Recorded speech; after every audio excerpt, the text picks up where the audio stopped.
Hello friends, modaks किचेने आपनादेर सबाइके स्वागत। आज के आमी बाड़ीर गाछ थेके भेंडी तुले एकटा रेसिपि बानाबो।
देखुन बंधुरा आमी भेंडिगुलो सब तुले निये चले एसेछि। एगुलो भालोभाबे धुए नेब और केटे नेब।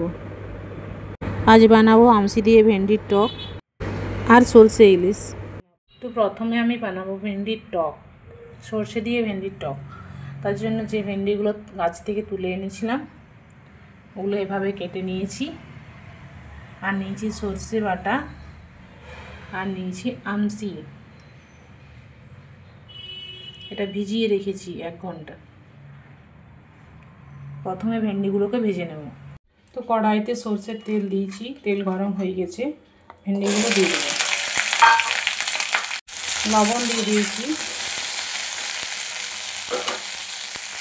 তো বন্ধুরা, গাছ থেকে তুলে এনে রান্না করার স্বাদই আলাদা।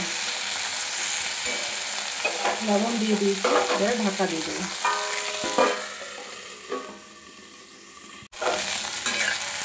ভেন্ডিটা ফ্রাই হয়ে গেছে। তো বন্ধুরা, আমি সরষে আর আমসিটা মিশিয়ে নিয়েছি। আমসিগুলো এভাবে চটকে চটকে এটা বের করে নিয়ে এটা ফেলে দিচ্ছি। দিয়ে এটা আমি রেডি করে নিয়েছি।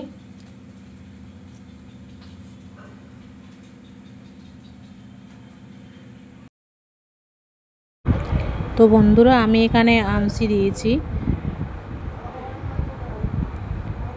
আপনারা চাইলে তেঁতুল দিয়েও এটা বানাতে পারেন, তাতেও এর স্বাদ কিছু কম হবে না।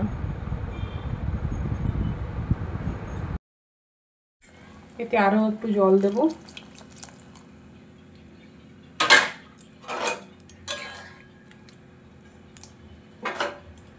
দেব পরিমাণ মতো লবণ, হলুদের গুঁড়ো, কাঁচা লঙ্কা, চিনি 1 চামচের মতো,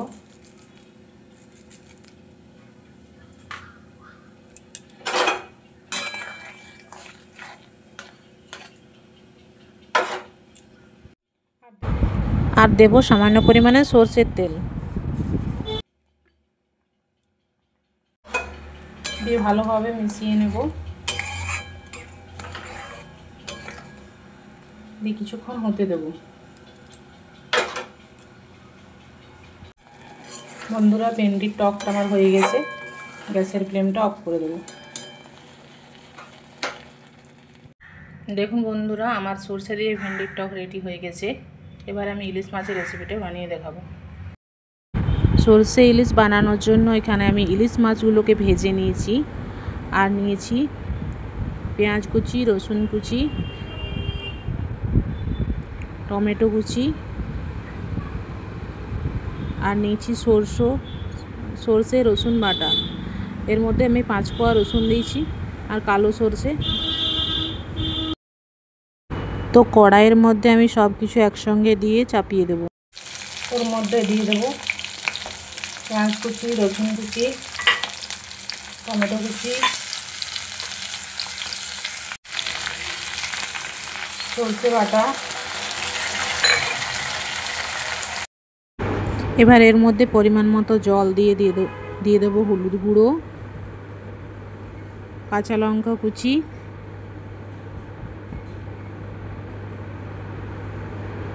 দিয়ে সব কিছু দিয়ে ভালোভাবে মিশিয়ে নিয়ে বেশ কিছুক্ষণ হতে দেব, যাতে পেঁয়াজ টমেটো সেদ্ধ হয়ে যায়। আরও কিছুটা পরিমাণে সরষের তেল দিয়ে দেবো এর মধ্যে।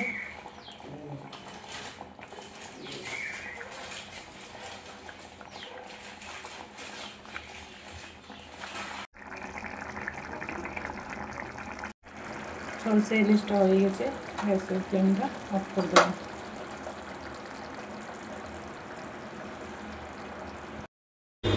দেখুন বন্ধুরা, আমি থালার মধ্যে সার্ভ করে নিয়েছি। ইলিশ মাছটা দেখতে যেমন হয়েছে, খেতেও কিন্তু দুর্দান্ত হয়েছে। আর এটার মধ্যে যেহেতু ডিম আছে, আরও টেস্টি হয়েছে। আর আপনারা কে কে এরকম ডিমওয়ালা সরষে ইলিশ খেতে পছন্দ করেন অবশ্যই কমেন্টে জানান। আর আমার এই রেসিপি দুটো যদি আপনাদের ভালো লেগে থাকে, please like, share and subscribe করে পাশে থাকার অনুরোধ রইল।